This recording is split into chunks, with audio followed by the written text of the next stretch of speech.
உயிர்த்தெழுந்த காலைகளிலே கூட தேவனே, நான் உம்மை நன்றியோடு உம்மை துதித்து உம்மை ஆராதனை செய்ய முடியாது. இந்த காலைகளில் சமூகத்தில் வந்திருக்கிறோம். உம்முடைய சமூகம், உம்முடைய கிருபை எங்கள் மத்தியில் இறங்கி வந்து ஆட்சிக்கிறோம். நீங்க இல்லாத ஒரு ஆராதனை எங்களுக்கு வேண்டாம்.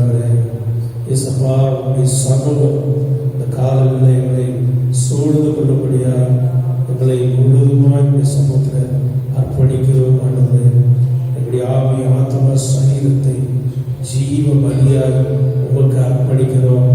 இந்த ஆராதனை இதா குமாரன் பரிசுத்த ஆவியாளர் வந்து நடத்தும்படியாய் உங்கள் திரு கரத்தில் நாம் ஒப்பு கொடுத்து ஆசீர்வதிக்கிறோம். இயேசுவின் நாமத்தில் ஜெபிக்கிறோம் பிதாவே. ஆமென். ஹல்லேலூயா. கர்த்தருடைய பரிசுத்த நாமத்துக்கு ஸ்தோத்திரம். இதனாலே பரிசுத்த ஓய்வினாலே நீங்கள் வீட்டில் இருந்தவாறே யூடியூப், ஃபேஸ்புக் மூலமாக நீங்கள் பார்த்து கொண்டிருக்கிறது எங்களை மிகவும் மகிழ்ச்சியாக இருக்கிறது. கர்த்தர் இந்த தொழில்நுட்பத்தை கொடுத்ததற்காக கர்த்தருக்கு நன்றி செலுத்துகிறேன். இந்த காலை வயதிலும் கர்த்தரை இந்த காலத்திலும் இந்த நேரத்திலும் நன்றியால் நான் துதிப்பேன். இயேசுவை உம்மை நான் துதிப்பேன், துதிப்பேன், இந்த வேலையிலும் துதிப்பேன் என்று ஒரு சங்கீதக்காரன் சொல்வது போல நானும் கர்த்தரை எந்த காலத்திலும் இந்த நேரத்திலும் நன்றி உள்ளவர்களாக கர்த்தரை இதனால் நாம் துதிக்க போகிறோம். ஆமென்.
உமக்கு ஒப்பான தேவன் இந்த பூமியில் இருந்தார்.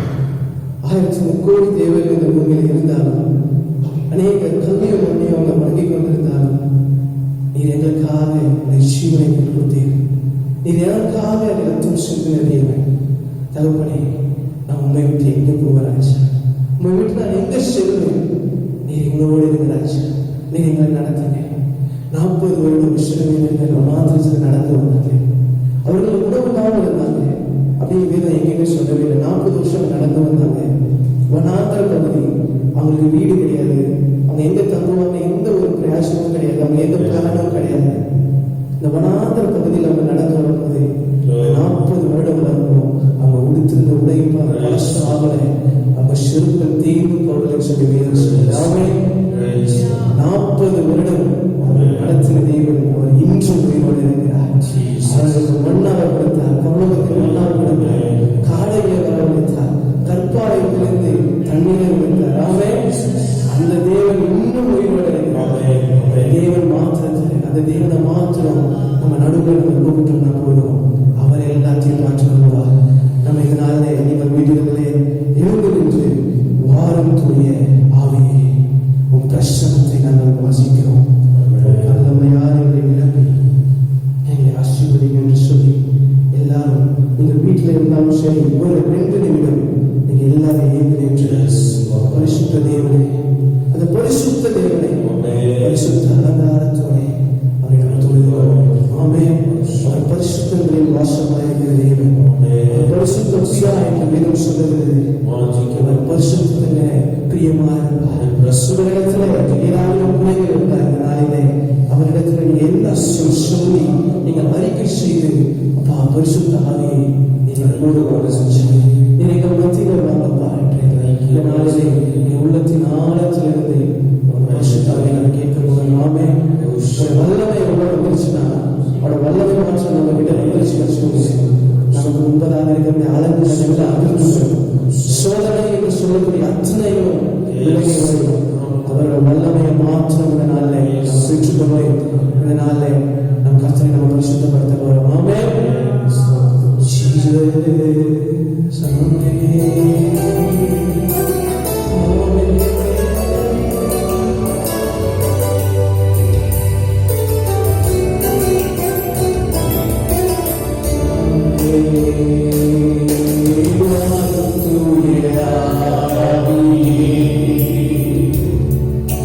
பிரசன்னத்தை வாதிக்கிறோம்.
கர்த்தருடைய பரிசுத்த நாமத்துக்கு மகிமை உண்டாவதாக.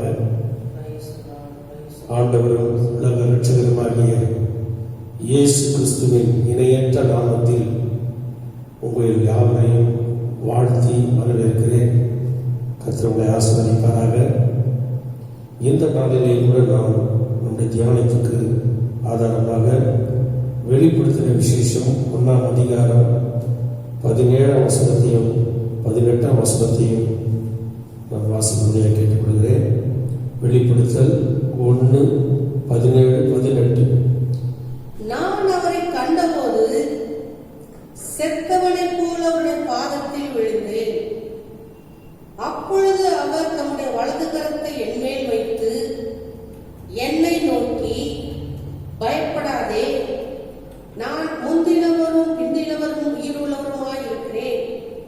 மரித்தேன், ஆனாலும் இதோ சதா காலங்களில் உயிரோடு இருக்கிறேன்.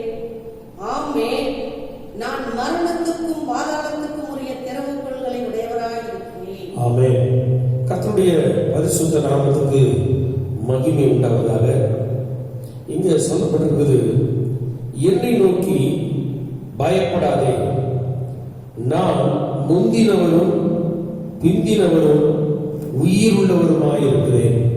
கர்த்தருடைய பரிசுத்த நாமத்துக்கு மகிமை உண்டாவதாக. நம்முடைய ஆண்டவராகிய இயேசு கிறிஸ்து அவரை குறித்து வேதம் சொல்லுகிறது, அவர் முந்தினவரும் பிந்தினவரும் உயிருள்ளவருமாயிருக்கிறவர்.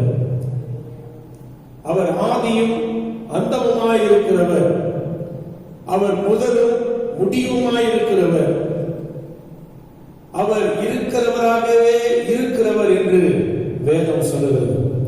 ஆகவே அவர் நம்மை நோக்கி இந்த காலம் என்று சொல்லுகிறார், பயப்படாதே.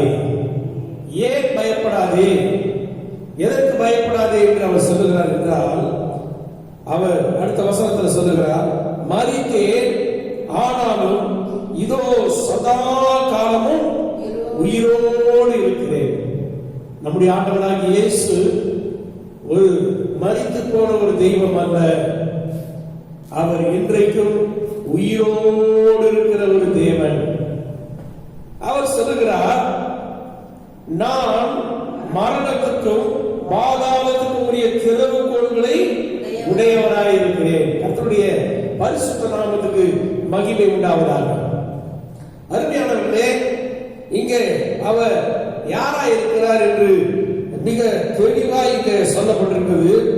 நான் மரணத்துக்கும் பாதாளத்துக்கும் உரிய திறவுகோல்களை உடையவராயிருக்கிறேன்.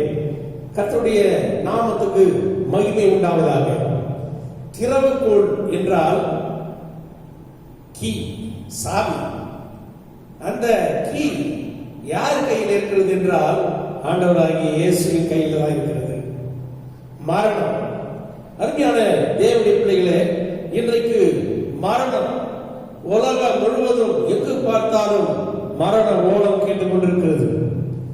உலகத்தில் இன்னைக்கு லட்சத்துக்கு மேலாய் சினங்கள் மாண்டு மடிந்து போனார்கள் என்று நாம் செய்திகளிலே நாம் கேட்டுக்கொண்டிருக்கிறோம். இன்னும் அநேகர் மரணத்துக்கு நேராய் வைக்கப்பட்டிருக்கிறார்கள் என்று செய்திகளிலே நாம் அனுதினமும் கேள்விப்பட்டுக் கொண்டிருக்கிறோம். இந்த மரணத்துக்குரிய திறவுகோலை உடையவர் நம்முடைய ஆண்டவராகிய இயேசு மாத்திரம்தான். இன்றைக்கு இருக்கிற எந்த புத்தகத்திலையும் எந்த தெய்வமும் சொல்லவில்லை, நான் மரணத்துக்குரிய திறவுகோலை வைத்திருக்கிறேன் என்று. ஆண்டவராகிய இயேசு மாத்திரம்தான் அவர், நான் மரணத்துக்குரிய பாதாளத்துக்குரிய திறவுகோலை நான் உடையவராய் இருக்கிறேன், வைத்துக் கொண்டிருக்கிறேன் என்று அவர் சொல்லுகிறார். கர்த்தருடைய பரிசுத்த நாமத்துக்கு மகிமை உண்டாவதாக.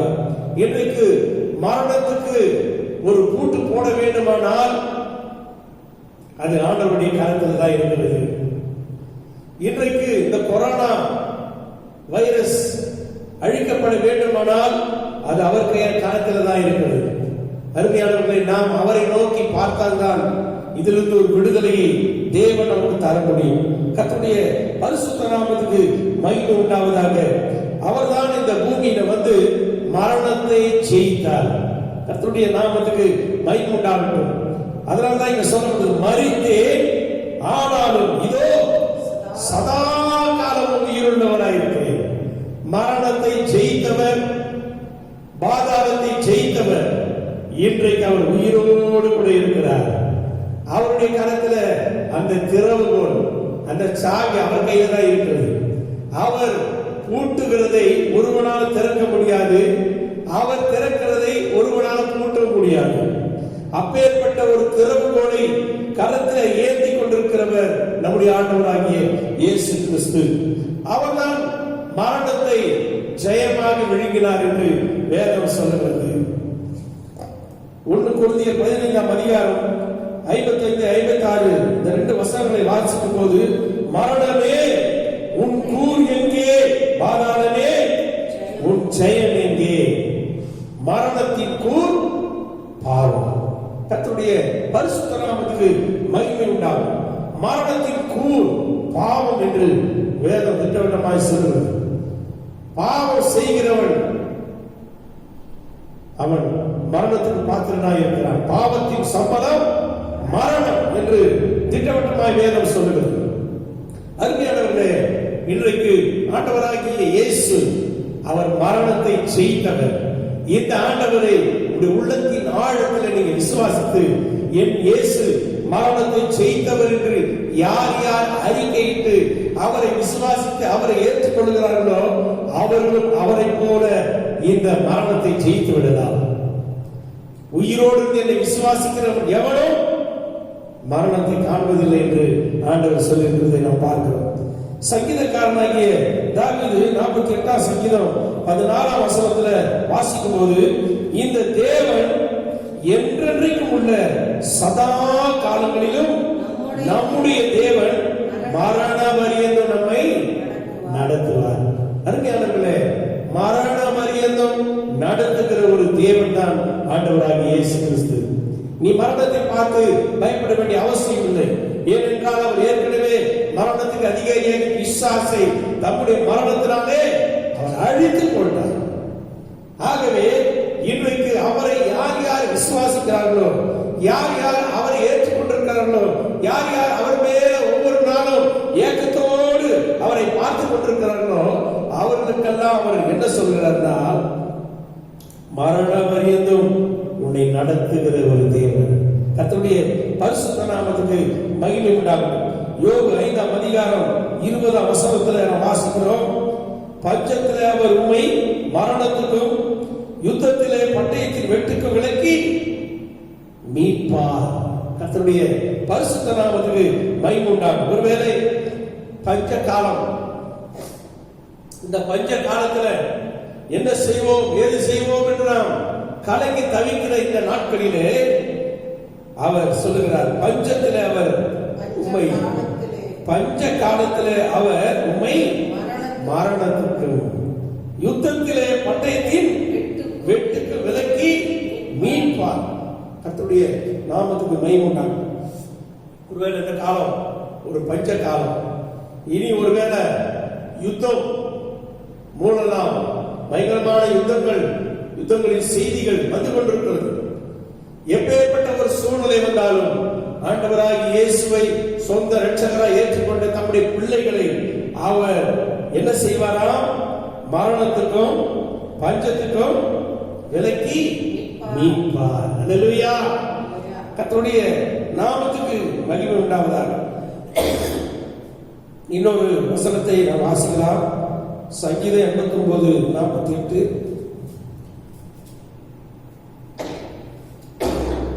மரணத்தை காணாமல் உயிரோடு இருப்பவன் யார்? தன் ஆத்துமாவை பாதாள வல்லடிக்கு விலக்கி விடுகிறவன் யார்? ஆமென். இங்கே சொல்லப்பட்டிருக்கு, மரணத்தை காணாமல் உயிரோடு இருப்பவன் யார்? தன் ஆத்துமாவை பாதாள வல்லடிக்கு விலக்கி விடுவிக்கிறவன் யார்? கர்த்தருடைய நாமத்துக்கு மகிமை உண்டாகும். பாதாளம், மரணத்துக்குரிய திறவுகோலை ஆண்டவராகிய இயேசு வைத்திருப்பது மாத்திரமல்ல, பாதாளத்துக்குரிய திறவுகோலும் அவர் தான் வைத்திருக்கிறார். கர்த்தருடைய சபையை குறித்து வேதம் சொல்கிறது.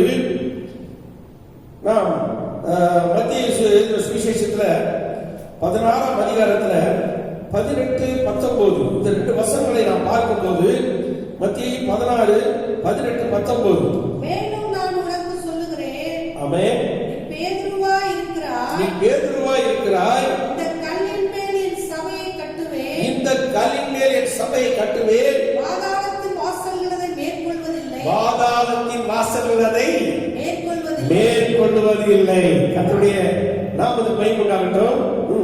பரலோக ராஜ்யத்தின் திறவுகோல்களை நான் உனக்கு தருவேன். பரலோக ராஜ்யத்தின் திறவுகோல்களை நான் உனக்கு தருவேன்.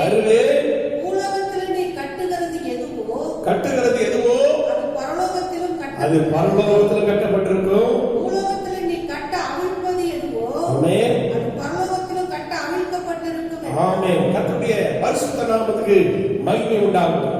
இன்றைக்கு சபை, நாம் சபையாய் ஒருவேளை எல்லாரும் கூடி ஆராதனை செய்வதுதான் சபை அல்ல. இன்றைக்கு நீங்க ஒவ்வொரு குடும்பமும் ஒரு சபையாய் காணப்படுகிறீர்கள். ஆண்டவருக்கு நாம் ஒவ்வொருவரும் ஒரு சபையாய், ஆலயமாய் இருக்கிறோம். இந்த ஆலயத்துக்கு தேவன் கொடுத்த ஒரு அதிகாரம் என்னவென்றால், இந்த கல்லின் மேல் என் சபையை கட்டுவேன், பாதாளத்தின் வாசல்கள் அதை மேற்கொள்வது இல்லை. கர்த்தருடைய நாமத்துக்கு மகிமை உண்டாகட்டும். பாதாளம் அதை மேற்கொள்ள முடியாது. நாம் நம்முடைய கரத்துல கர்த்தர் அந்த திறவுகோலை இன்றைக்கு நம்ம கையில் கொடுத்திருக்கிறார். நீங்க வீடுகளிலே இருந்து எவைகளை எல்லாம் பூலோகத்தில் கட்டுகிறீர்களோ அவைகள் பரலோகத்தில் கட்டப்பட்டிருக்கும். எவைகளை எல்லாம் பூலோகத்தில் கட்ட அவிழ்க்கிறீர்களோ அது பரலோகத்தில் கட்ட அவிழ்க்கப்பட்டிருக்கும்.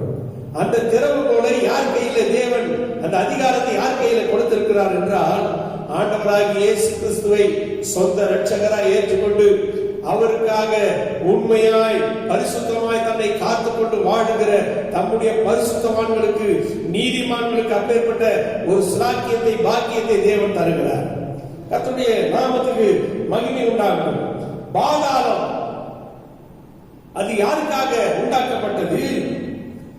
அதை தேவன் யாருக்காக அதை ஏற்படுத்தினார் என்று வேதம் திட்டவட்டமாய் சொல்லுகிறது. கர்த்தருடைய பரிசுத்த நாமத்துக்கு மகிமை உண்டாகும். இந்த பாதாளத்தை குறித்து அநேக காரியங்களை நாம் வேதத்தில் நாம் வாசிக்கலாம். வெளிப்பட்ட விசேஷம் 20ஆம் அதிகாரத்தில் 1ஆம் வசனத்தை 2ஆம் வசனத்தையும் நாம் வாசிக்க கேட்கலாம். வெளிப்பட்ட விசேஷம் 20ஆம் அதிகாரம் 1ஆம் வசனம் 2ஆம் வசனம். ஒரு தூதன் பாதாளத்தின் திறவுகோலையும் பெரிய சங்கிலியையும் தன் கையிலே பிடித்துக் கொண்டு வானத்திலிருந்து இறங்கி வர கண்டேன். பிசாசு என்றும் சாத்தான் என்றும் சொல்லப்பட்ட பழைய பாம்பாகிய வலு சர்ப்பத்தை அவன் பிடித்து அதை 1000 வருஷம் அளவு கட்டி வைத்து அந்த 1000 வருஷம் நிறைவேறும் வரைக்கும் அது ஜனங்களை மோசம் போக்காதபடிக்கு அதை பாதாளத்திலே தள்ளி அடைத்து அதன் மேல் முத்திரை போட்டார். இன்றைக்கு ஜனங்களை மோசம் போக்குகிறவன் பிசாசு, சாத்தான்.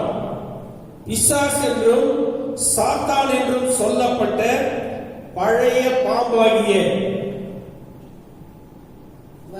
வலு சர்ப்பத்தை அவன் பிடித்து, அந்த தூதன் பிடித்து 1000 வருஷம் வரைக்கும் அவனை கட்டி எங்கே போய் அடைத்தானாம்? பாதாளத்தில் அடைத்து போட்டான். கர்த்தருடைய பரிசுத்த நாமத்துக்கு மகிமை உண்டாகட்டும். பாதாளத்தில் தள்ளி அடைத்து அதன் மேல் முத்திரை போடப்பட்டான் என்று இங்க சொல்லப்பட்டது. கர்த்தருடைய பரிசுத்த நாமத்துக்கு மகிமை உண்டாகட்டும். ஆண்டவர் பாதாளத்தை யாருக்காக உண்டாக்கினார் என்றால், பிசாசுக்காகவும் சாத்தானுக்காகவும் பழைய பாம்பாகிய வலு சர்ப்பத்துக்காகவும், அல்லேலூயா, பிசாசுடைய கூட்டத்துக்காகவும் அது உண்டாக்கப்பட்டதுதான் பாதாளம். கர்த்தருடைய நாமத்துக்கு மகிமை உண்டாகட்டும். இன்றைக்கு பாதாளத்துக்கு அநேக ஜனங்கள் போய் கொண்டிருக்கிறார்கள். வேதத்துல யார் யாரெல்லாம் பாதாளம் போறாங்க அப்படின்னு சொல்ல, கர்த்தரை அவமதிக்கிறவர்கள் பாதாளம் போவார்கள். நீங்க என்ன ஆகணும்? 16ஆம் அதிகாரம் 30ஆம் வசனத்துல 33ஆம் வசனம் வரைக்கும் வாசிக்கும் போது அங்கே சொல்லப்பட்டிருக்கிறது. என்ன ஆகணும்? 16, 30-33.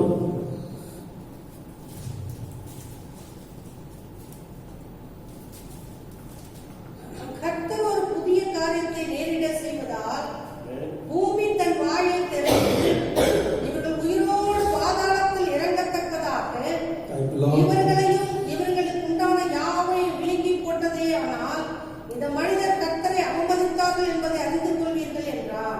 Praise the Lord. அவன் இந்த வார்த்தைகளெல்லாம் சொல்லி முடித்த உடனே அவர்கள் நின்றிருந்த நிலம் பிளந்தது. பூமி தன் வாயை திறந்து அவர்களையும் அவர்கள் வீடுகளையும் போராடுவதற்குரிய எல்லா மனிதரையும் அவர்களுக்கு உண்டான சகல பொருள்களையும் விழுங்கி போட்டது. அவர்கள் தங்களுக்கு உண்டானவை எல்லாவற்றோடும் உயிரோடே பாதாளத்தில் இறங்கினார்கள். பூமி அவர்களை மூடிக்கொண்டது. ஆமென். இங்கே சொல்லப்பட்டிருக்கிறது, இந்த மனிதர் கர்த்தரை அவமதித்தார்கள் என்பதை அறிந்து கொள்ளுவீர்கள். அருமையானவர்களே, இன்றைக்கு ஆண்டவராகிய இயேசு எனக்கு வேண்டாம் என்று அநேகர் ஒதுக்கி தள்ளுகிறார்கள். அது அந்நிய நாட்டு தெய்வம், எங்களுக்கு அதுக்கு சம்பந்தம் இல்லை என்று அநேக அவமதிக்கிறார்கள். தேவனுடைய பிள்ளைகளை அவமதிக்கிறார்கள். தேவ ஜனங்களை உதாசீனப்படுத்துகிறார்கள். அப்பேற்பட்ட ஒரு கோராகு என்கிறதான ஒரு கூட்டம் அங்கே வேதத்தில் சொல்லப்பட்டிருக்கிறது. அன்றைக்கு கர்த்தரை அவர்கள் அவமதித்தபடியினாலே பூமி என்ன செய்ததா? பூமி தன் வாயை திறந்து அவர்களையும் அவர்கள் வீடுகளையும் கோராகுக்குரிய எல்லா மனிதரையும் அவர்களுக்கு உண்டான சகல பொருட்களையும் விழுங்கி போட்டது. பாதாளம் இன்றைக்கு விழுங்கி போட்டுக் கொண்டிருக்கிறது. யாரை என்றால், கர்த்தரை வேண்டாம் என்று அவமதிக்கிற அல்லது கர்த்தருடைய பிள்ளைகளுக்கு விரோதமாய் செயல்பட்டுக் கொண்டிருக்கிற அவமதிக்கிற ஜனங்களை பாதாளம் விழுங்கி கொண்டிருக்கிறது. இன்னும் கொஞ்சம் தெளிவாய் நான் வாசிக்கும் போது இந்த பாதாளம் என்ன செய்கிறதா? ஏசாயா 5ஆம் அதிகாரம் 14ஆம் வசனத்தை நாம் வாசிக்கலாம். ஏசாயா 5:14. அது நிமித்தம் பாதாளம் தன்னை விரிவாக்கி தன் வாயை ஆவென்று மட்டில்லாமல் திறந்தது. அவர்கள் மகிமையும் அவர்கள் திரள் கூட்டமும் அவர்கள் ஆடம்பரமும் அவர்களின் களிகூறுகளும் அதற்குள் இறங்கி போவார்கள். ஆமென். இங்கே ஏசாயா தீர்க்கதரிசன புத்தகம் 5ஆம் அதிகாரம் 14ஆம் வசனம் திட்டவட்டமாய் சொல்லுகிறது, பாதாளம் தன்னை விரிவாக்கி தன் வாயை ஆவென்று மட்டில்லாமல் திறந்தது. அவர்கள் மகிமையும் அவர்கள் திரள் கூட்டமும் அவர்கள் ஆடம்பரமும் அவர்களில் களி கூறுகிறவர்களும் அதற்குள் இறங்கி போவார்கள். கர்த்தருடைய பரிசுத்த நாமத்துக்கு மகிமை உண்டாவது. ஆண்டவர் இந்த பாதாளத்தை எதற்காக படைத்தார் என்றால், சாத்தானுக்காக, அவருடைய கூட்டத்துக்காக படைத்தார். ஆனால் இன்றைக்கு ஜனங்கள் யார் யார் ஆண்டவரை அவமதிக்கிறார்களோ அவர்கள் அதிலே போகிறார்கள். இரண்டாவதாக நாம் வாசிக்கிறோம், இங்கே சொல்லப்படுகிறது திரள் கூட்டம், ஆடம்பரமான வாழ்க்கை, களி கூறுகிற ஒரு பயங்கரமான, இன்றைக்கு பெரிய பெரிய hotel, 5 star hotel, 7 star hotel, இப்பேற்பட்ட இடங்களிலே ஜனங்கள் ஆடி பாடி ஃபுல்லா வெறித்து குடித்து பயங்கரமான ஆடலோடும் பாடலோடும் ஆடம்பரமான வாழ்க்கை நடத்துகிற ஜனங்களை இந்த பாதாளம் என்ன பண்ணுதான்?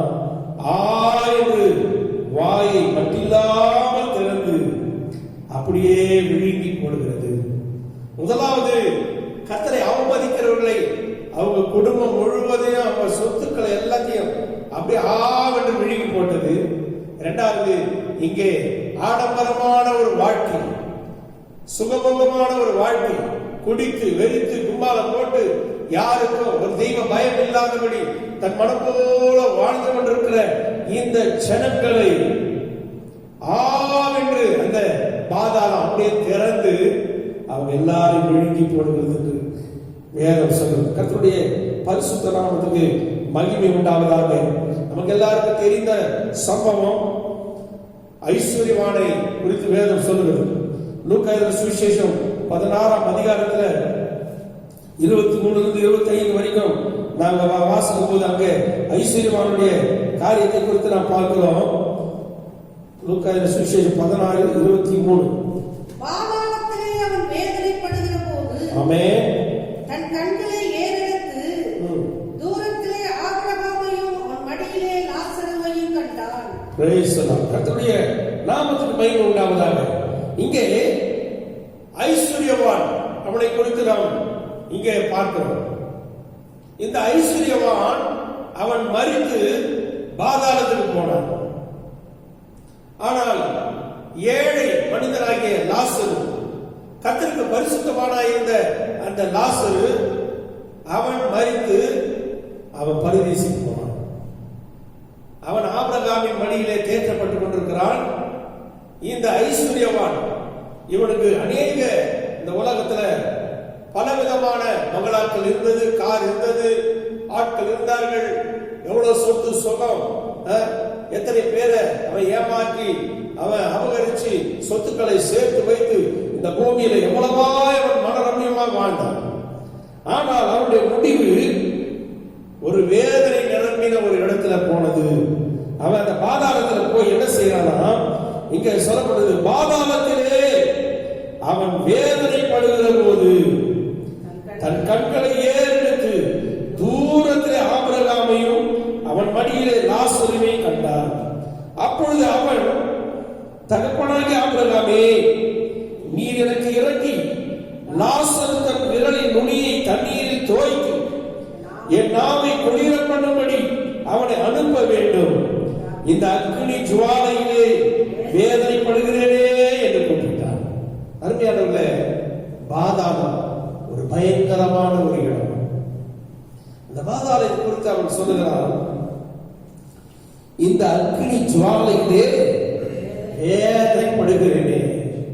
ஆண்டவரே, அந்த லாசருக்கு விரல் நுனியில ஒரே ஒரு சொட்டு தண்ணீரை எனக்கு விடுபடி கேட்டுக் கொள்கிறேன். நாங்கள் கெஞ்சிரோம்.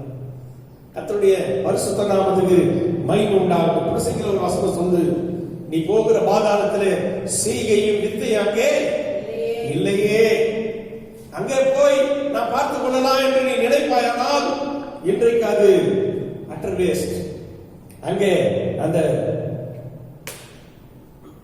ஐஸ்வர்யவான் வேதனை அனுபவிக்கிறான். அக்கினி ஜுவாலை பற்றி எரிகிறது.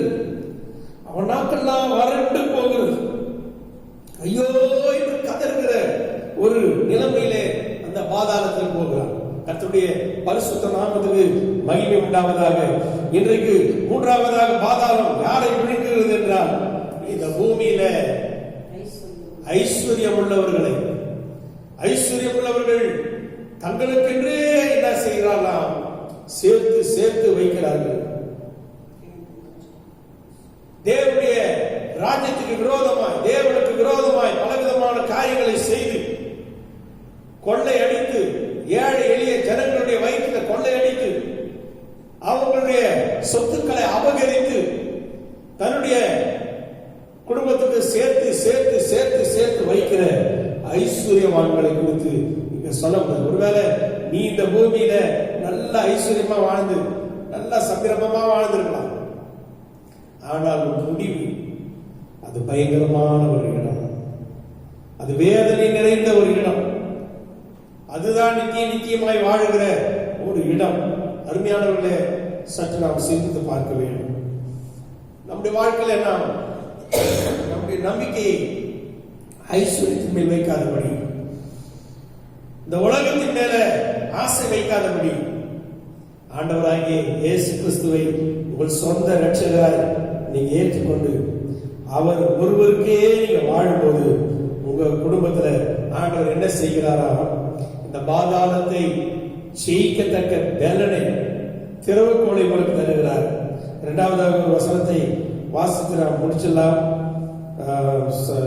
வெளிப்படுத்தின விசேஷம் 3ஆம் அதிகாரம் 7ஆம் வசனத்தை 8ஆம் வசனத்தை வாசிக்கும் போது அங்க சொல்லப்பட்டிருக்குது, பிலதெல்பியா சபையின் தூதனுக்கு நீ எழுத வேண்டியது என்னவெனில், பரிசுத்தமுள்ளவரும் சத்தியமுள்ளவரும் தாவீதின் திறவுகோலை உடையவரும் ஒருவரும் பூட்டக்கூடாதபடிக்கு திறக்கிறவரும் ஒருவரும் திறக்கக்கூடாதபடிக்கு பூட்டுகிறவருமாய் இருக்கிறவர் சொல்லுகிறதாவது, உன் கிரியையை அறிந்திருக்கிறேன்.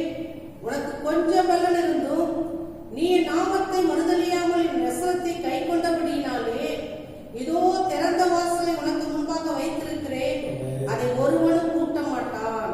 ஆமென். இங்கே சொல்லப்படுகிறது, என் வசனத்தை கை கொண்டபடியினாலே. ஆண்டவருடைய வார்த்தை அது வானமும் பூமியும் ஒழிந்து போயிடும். ஆனா இந்த வசனத்தின் ஒரு உறுப்பு கூட அது ஒழிந்து போகாது. இந்த வார்த்தை அது ஒவ்வொன்றுக்கும் உயிர் இருக்கிறது. இந்த வார்த்தையில ஜீவன் இருக்கிறது. ஆகவே ஆண்டவர் சொல்றாரு, என் வசனத்தை கை கொண்டபடியினாலே. அருமையான தேவனுடைய பிள்ளைகளே, அவருடைய வசனத்துக்கு பயந்து நடுங்குகிறவர்களை அவர் நோக்கி பார்க்கிற தேவன். அவருடைய வசனத்தை ஒவ்வொரு நாளும் நாம் கை கொண்டு நடக்கிற தம்முடைய பிள்ளைகளுக்கு அவர் என்ன செய்கிறாராம்? திறந்த வாசலை உனக்கு முன்பாக வைத்திருக்கிறேன். அல்லேலூயா. திறந்த வாசல். உன்னை ஒருவனும் உன்னை பூட்ட முடியாது. உன் ஆசீர்வாதத்தை ஒருவனாலும் திருட முடியாது. உன் ஆசீர்வாதத்தை ஒருவனாலும் பூட்ட முடியாது. உனக்கு ஆண்டவர் பரலோகத்திலிருந்து உனக்கு ஒத்தாசை அனுப்பி கொண்டே இருப்பார். ஒவ்வொரு நாளும் உன் தேவைகள் சந்திக்கப்படும். நீ ஒரு நாளும் நீ ஒன்றுக்கும் கலங்கி தவிக்க ஆண்டவர் விட மாட்டார். உன் குறைவுகளை கர்த்தர் நிறைவாக்கி கொண்டே இருப்பார். அருமையானவர்களே, இந்த வார்த்தைகளை கேட்டுக்கொண்டிருக்கிற உங்கள் யாவரையும் நான் அன்போடு கேட்டுக்கொள்கிறேன். இந்த வார்த்தை முற்றிலும் இது உண்மையும் சத்தியமும் உள்ளது. ஆண்டவர் நம்மை ஒவ்வொரு நாளும் அவர் கரம் பிடித்து நடத்துகிற தேவன். அவர் மரணத்துக்கும் பாதாளத்துக்கும் உரிய திறவுகோலை உடையவராக இருக்கிறார். அவர் உயிரோடு இருக்கிற தேவன்.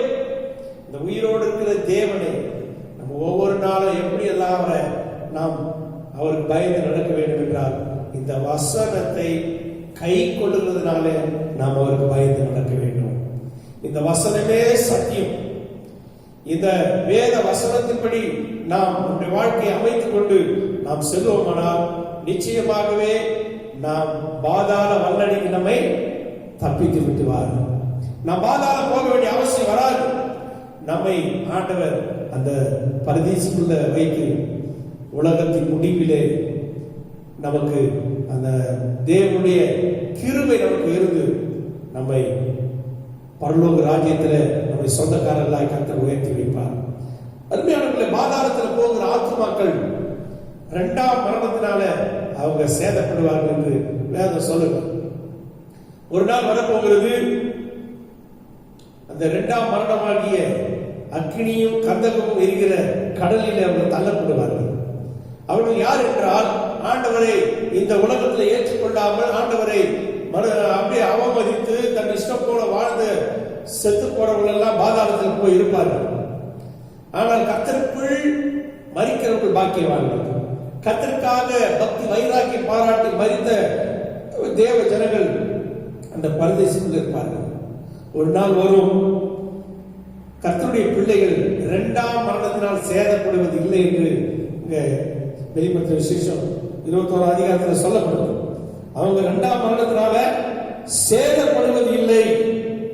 ஆனா யாருக்கு இரண்டாம் மரணம் என்று அங்க சொல்லப்படுகிறது என்றால், மரித்து போன, ஆண்டவர் அறியாத மரித்து போன பாதாளத்தில் இருக்கிற ஒவ்வொரு ஜனங்களும் திரும்ப உயிரோடு கூட எழுப்பி நியாய தீர்ப்பை கொண்டு வந்து கடைசியில் அவங்களுக்கு நித்திய தீர்ப்பை தேவன் தருவார். அதுதான் கடைசி தீர்ப்பு. நித்தியமாய் அக்னியும் கந்தகம் எரிகிற கடலிலே தள்ளப்படுவார்கள். அக்னியும் கந்தகம் எரிகிற கடலில் தள்ளப்படுவார்கள். தேவனுடைய பிள்ளைகள் ஆண்டவரோடு கூட நித்தியமாய் பரலோக ராஜ்யத்திலே அவர்கள் நித்தியமாய் அவரோடு கூட பிரகாசித்துக் கொண்டிருப்பார்கள். ஆகவே என்னை உங்க எல்லாரையும் அன்போடு கூட கேட்டுக்கொள்ளுங்கள். கர்த்தருக்கு பயந்து அவர் வழியிலே நடங்கள். கர்த்ததாமே உங்களை ஆசீர்வதிப்பாராக. ஆமென், ஆமென், ஆமென். அன்புள்ள பிதாவே, தேவனே, இந்த அருமையான வேலைக்காக நாம் நன்றி செலுத்துகிறோம். இந்த நாளை கூட உடைய ஜீவனுள்ள வாசனத்தை நீர் எங்களுக்கு வெளிப்படுத்தி எங்களை எச்சரிக்கிறதுக்காக நன்றி செலுத்துகிறோம். ஆண்டவரே, என்னுடைய வாழ்க்கை ஒரே ஒரு வாழ்க்கை தான் ஆண்டவரே. இந்த வாழ்க்கையில் ஆண்டவரே நாங்கள் உமக்கு பயந்து தீமையை விட்டு விலகி ஆண்டவரே ஒவ்வொரு நாளும் உங்களுடைய வசனத்தை கை கொண்டு ஆண்டவரே பாதாளத்தின் வாசலை மேற்கொண்டு ஆண்டவரே நாங்கள் வாழ்ந்து விட எங்கள் கையில் நீர் அப்பேற்பட்ட திறவுகோலை நீர் வைத்திருக்கிற அதுக்காக நன்றி செலுத்துகிறோம். நீர் எல்லாவற்றுக்கும் மேலானவராக இருக்க முடியாது. இந்த நாளில் இந்த செய்தியை கேட்டிருக்கிற ஒவ்வொரு அருமையானவர்களையும் நீர் உடைய வருகைக்கு ஆயத்தப்படும்படியாக இந்த ரகசிய வருகையிலேயே நாங்கள் ஆண்டவரை எடுத்துக் கொள்ளப்பட கர்த்தர்களுக்கு கிருபை செய்யும்படியாக உங்கள் திரு சித்தத்துக்கு ஆளுகைக்கு ஒப்பு கொடுக்கிறோம். பரிசுத்த ஆவியானவரை நீரே பொறுப்படுத்தி நடத்தும். ஒவ்வொரு குடும்பத்தையும் நீர் ஆசீர்வதி. ஒரு ஆத்மா கூட பாதாளம் போகக்கூடாதுப்பா. எல்லாரும் பரலோகம் வரும்படி கர்த்தர் உதவி செய்கிறார். சகல துதிகர மகிமை ஒருவருக்கே நாங்கள் செலுத்துகிறோம். இயேசு மூலம் ஜெபிக்கிறோம் பிதாவே. என் ஆத்துமாவே கர்த்தரை ஸ்தோத்திரி, என் உள்ளமே பரிசுத்த நாமத்தை ஸ்தோத்திரி. என் ஆத்துமாவே கர்த்தரை ஸ்தோத்திரி, கர்த்தர் செய்த சகல உபகாரங்கள் நம்முடைய கர்த்தராகிய இயேசுவின் கிருபை, பிதாவாகிய தேவனுடைய அன்பு, பரிசுத்த ஆவியானவரின் ஐக்கியம் இன்றும் என்று சதா காலம் நம் அனைவரோடு தங்கியிருப்பார்கள். கர்த்தருடைய நாமத்துக்கு மகிமை உண்டாகட்டும். கடந்த ஒவ்வொரு வாரமும் இந்த வீடியோ பதிவு மூலமாக சபையில் இருக்கிற மக்களாகிய நீங்கள் பயன்பெற வேண்டும் என்பதற்காகவே இதை நாங்கள் வெளியிடுகிறோம். நாங்களும் தேவனை ஆலயத்தில் உட்கார்ந்து ஆராதனை செய்துதான் இதை வெளியிடுகிறோம். தயவு செய்து வீடுகளில் நீங்கள் இதை கேட்டு கர்த்தருடைய சத்தத்தை, கர்த்தருடைய வார்த்தையை கேட்டு கீழ்ப்படுமாறு தாழ்மையாக கேட்டுக்கொள்கிறோம். அது மாத்திரமல்ல, மே மாதம் 3ஆம் தேதிக்கு பிறகும் ஒருவேளை இந்த ஊரடங்கு தொடருமானால் நீங்கள் தயவு செய்து வீடுகளிலே செபிக்குமாறு தாழ்மையாக கேட்டுக்கொள்கிறோம். ஊரடங்கு தளர்த்தப்படுமானால் அதை குறித்ததான அறிவிப்பு பின்பாக உங்களுக்கு போன் மூலமாக அறிவிக்கப்படும். தயவு செய்து சகோதரர்களும் சகோதரிகளும் பிள்ளைகளும் குடும்பமாய் உட்கார்ந்து காலையும் மாலையும் வீடுகளில் தயவு செய்து குடும்பமாய் ஜெபம் பண்ணுங்கள். ஏனென்றால் வரும் காலம் இன்னும் எவ்வளவு கொடிதாக இருக்குமோ தெரியாது. அதனால சபையாரை ஊழியக்காரர் நேராக வந்து பார்த்து சத்தியத்தை சொல்லுவது போலவே இந்த வார்த்தைகளை நினைத்து நீங்கள் வீடுகளில் கர்த்தருக்கு கீழ்ப்படியவும் கர்த்தருடைய சட்டத்துக்கு செவி கொடுக்கவும் வேண்டுமாய் தாழ்மையாய் கேட்டுக்கொள்கிறேன். கர்த்தர் தாமே உங்களை ஆசீர்வதிப்பாராக. அங்கும் இங்கும் சுற்றி தெரியாதபடி இந்த கொடிய காலங்களிலே நீங்கள் உங்களையும் உங்கள் குடும்பத்தையும் காத்துக்கொள்ள கர்த்தர் உதவி செய்யும்படியாய் நாங்களும் ஜெபிக்கிறோம். நீங்களும் உங்கள் வீடுகளில் பத்திரமாக இருக்கும்படி தாழ்மையாக கேட்டுக்கொள்கிறேன். கர்த்தர் தாமே சபையார் அனைவரையும் ஆசீர்வதிப்பாராக. ஆமென்.